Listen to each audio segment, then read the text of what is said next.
Hello students, good morning. I welcome you all on my YouTube channel. My name is Vishnu Gupta and we are learning biology here, that is more than a subject.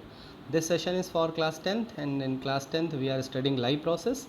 In the life process, yesterday in the previous session I have completed how the transport of water and mineral take place by the help of the xylem.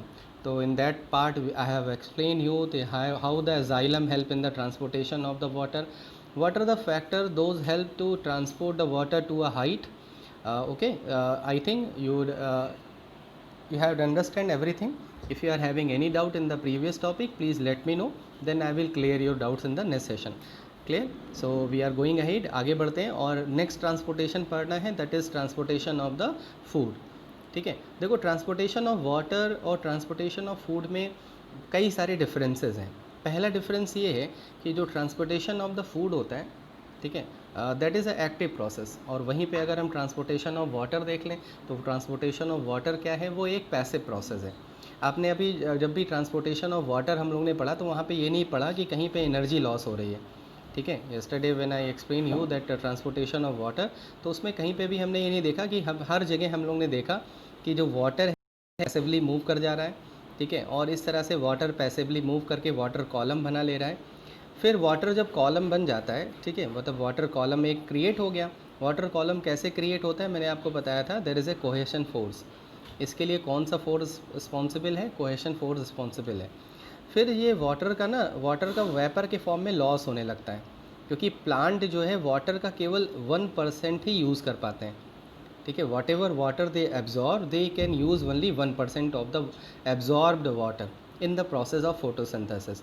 Rest of the water they just eliminate, वो remove कर देते हैं, excrete कर देते हैं by the process of transpiration. तो जब transpiration होता है तो जो वाटर होता है ना, उसका एक सक्शन पुल बन जाता है, उसी को बोलते हैं हम ट्रांसपिरेशन पुल. तो इसीलिए मैंने बताया था कि कोहेशन सबसे पहले तो ऑस्मोसिस होता है, ऑस्मोसिस के थ्रू वाटर आ जाता है रूट हेयर के सेल्स में. फिर धीरे धीरे वाटर कॉलम बनने लगता है, जो कोहेशन फोर्स इसमें रिस्पॉन्सिबल है. फिर वाटर जो है वो हाइट तक कैसे पहुंच जाए, transpiration pull.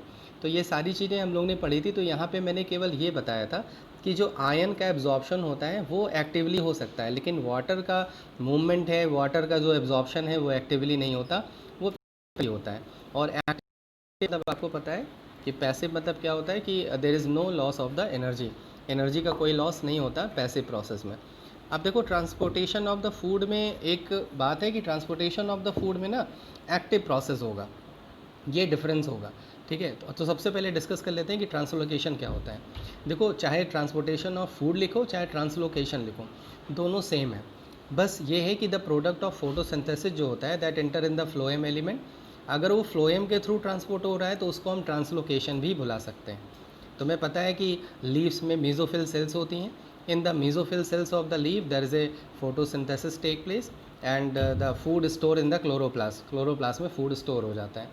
That food come in the phloem, वो फूड कहाँ पे आ जाता है, फ्लोएम में आ जाता है. And through the phloem the food is transported to all over the parts of the plant, that is known as translocation. So the phloem transport this soluble food, जो भी सॉल्युबल फूड होता है उसको transport करता है different part में, और इसी प्रोसेस को हम क्या बुलाते हैं, ट्रांसलोकेशन.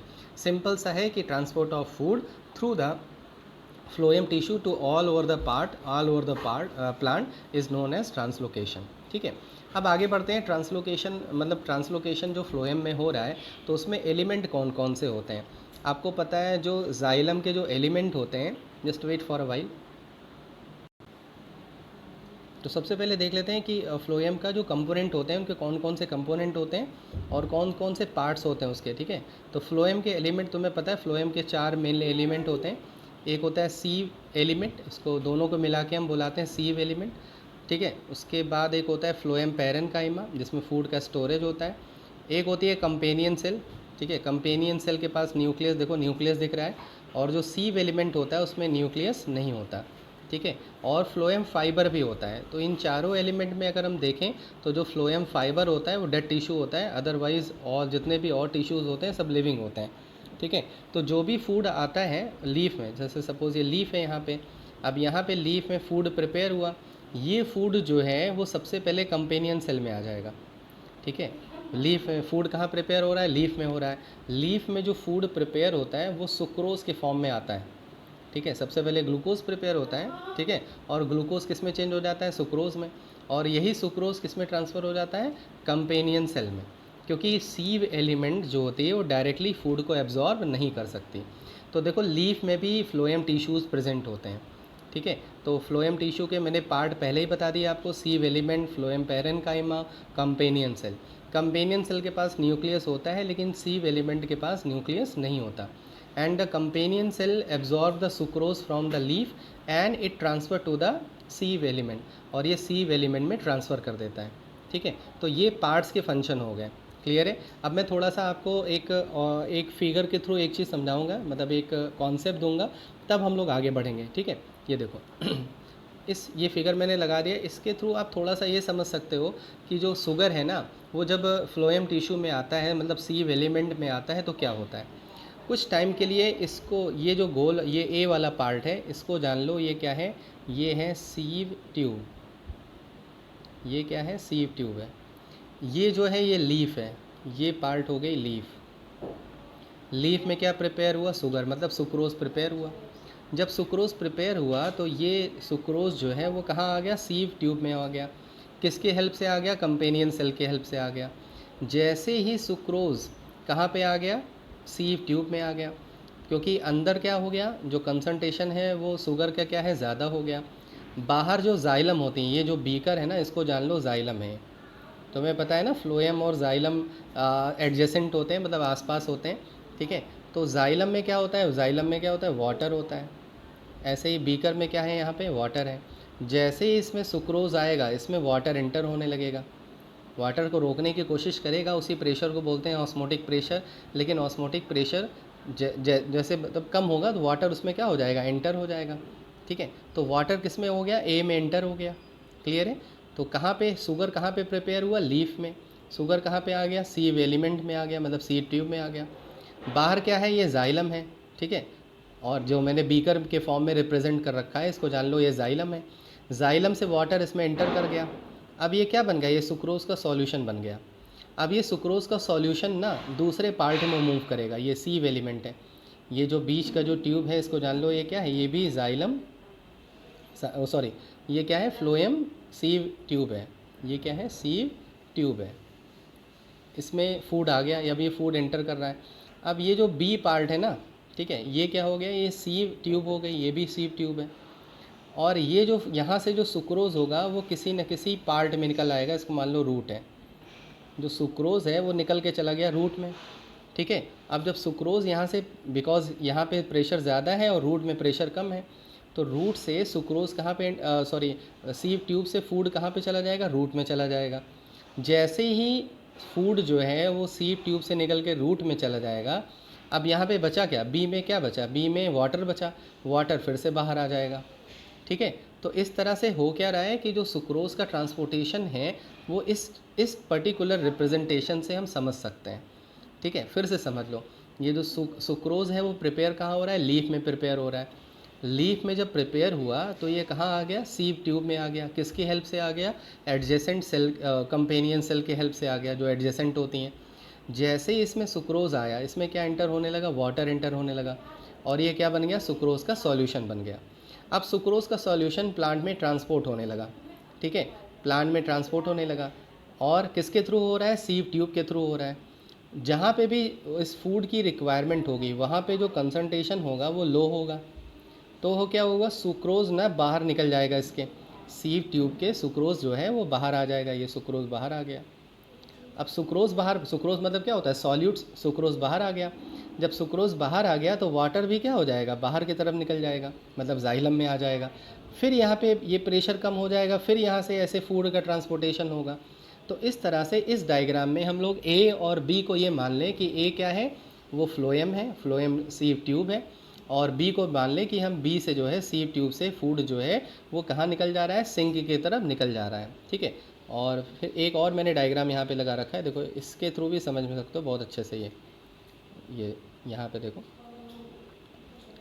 ये लीफ हो गई जहाँ पे फूड प्रिपेयर हो रहा है, देखो सुक्रोज, सुक्रोज एंटर हो गया कंपेनियन सेल में, ठीक है, ये कंपेनियन सेल हो गई। कंपेनियन सेल से किस में एंटर हो गया, फ्लोएम सीव ट्यूब में एंटर हो गया। जैसे ही सीव ट्यूब में आया, देखो ग्रीन कलर से जो एरो है इसका मतलब है जाइलम से वाटर इसमें आ गया। अब जब जाइलम से इसमें वाटर आ गया, ठीक है, तो देख सकते हो कि जब इसमें जाइलम से वाटर आ गया तो एक सॉल्यूशन बन गया। अब ये सॉल्यूशन जो है निकला और कहाँ पे आ गया, कंपेनियन सेल के हेल्प से ये कहाँ चला गया, किसी पार्ट में चला गया। मान लो ये रूट है, ये कोई भी पार्ट हो सकता है, चाहे वो रूट हो सकती है, लीफ हो सकती है, स्टेम भी हो सकती है, मतलब जहाँ पे भी फूड की ज़रूरत होगी ये फूड सुक्रोज़ निकल जाएगा। जब सुक्रोज़ निकल जाएगा तो देख रहे हो वाटर भी निकल गया, और वाटर निकल के फिर से कहाँ चला जाएगा, जाइलम में चला जाएगा। इस तरह से जो है फूड का क्या हो रहा है, ट्रांसपोर्टेशन हो रहा है। तो जो फूड का ट्रांसपोर्टेशन सबसे पहले जब कंपेनियन सेल सीव ट्यूब में डाल रही हैं तो ये एक्चुअली एक्टिव प्रोसेस होता है। यहाँ पे कंपेनियन सेल को एनर्जी लॉस करनी पड़ती है, ठीक है, और ये फूड को एक्टिवली एब्जॉर्ब करके कहाँ पे डाल देता है, सीव एलिमेंट में, मतलब सीव ट्यूब में ट्रांसपोर्ट कर देता है।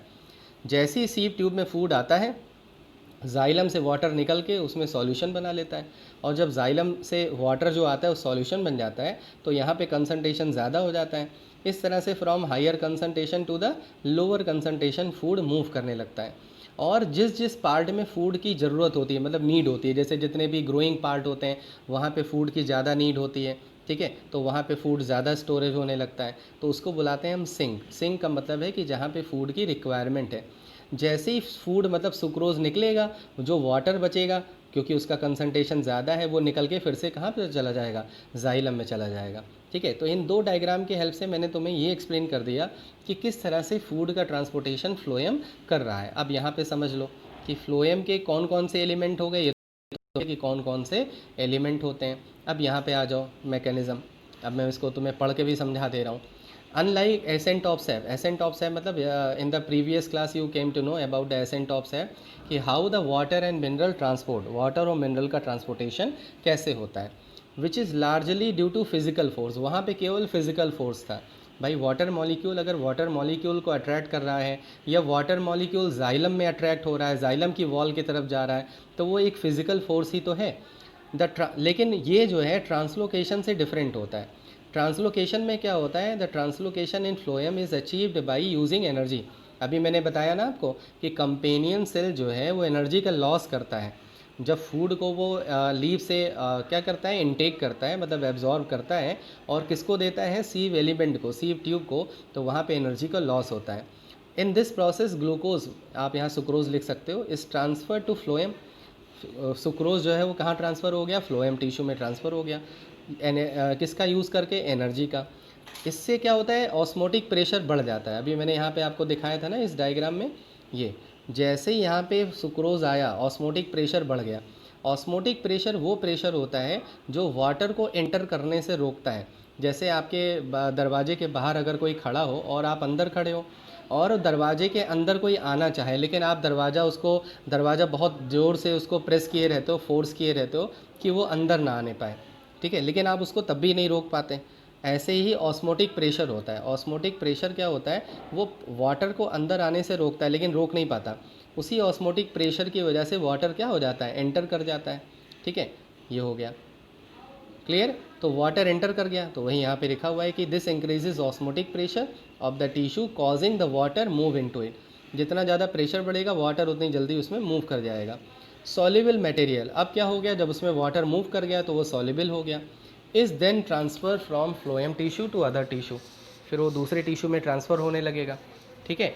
और जहाँ जहाँ पे उसका कंसंट्रेशन कम होगा वहाँ वहाँ पे वो फूड का ट्रांसपोर्टेशन होने लगेगा, ठीक है। जैसे जितने भी ग्रोइंग पार्ट होते हैं, जितने बड पार्ट होते हैं, मेरिस्टेमेटिक पार्ट होते हैं, वहाँ पे फूड की रिक्वायरमेंट ज़्यादा होती है। वहाँ पे वो फूड सुक्रोज जो है वो बाहर की तरफ निकल जाएगा। जब बाहर की तरफ निकल जाएगा, ठीक है, तो उसमें जो वाटर बचेगा वो फिर से जाइलम की तरफ चला जाएगा। समझ में आए। तो इस तरह से क्या हो रहा है कि जो फूड का ट्रांसपोर्टेशन हो रहा है वो थोड़ा सा डिफरेंट है। किससे डिफरेंट है, वाटर के ट्रांसपोर्टेशन से एकदम डिफरेंट है। क्लियर हो गया। तो यहाँ पे मैंने आपको पढ़ के भी बता दिया, इस डायग्राम से भी समझ सकते हो। ये देखो, ये बेसिकली प्लांट का ही मैंने डायग्राम लगा दिया है। सबसे पहले देखो, सोर्स मतलब क्या है, लीफ है, सॉल्यूट है यहाँ पे, उनका ट्रांसपोर्टेशन कहाँ पे हो रहा है, फ्लोएम में हो रहा है, ठीक है। जैसे ही फ्लोएम में फूड आता है, देखो सेकंड पॉइंट पे क्या लिखा है, water move into sieve element because of the high osmotic concentration. Water move कर गया, अब ये सॉल्यूशन बन गया।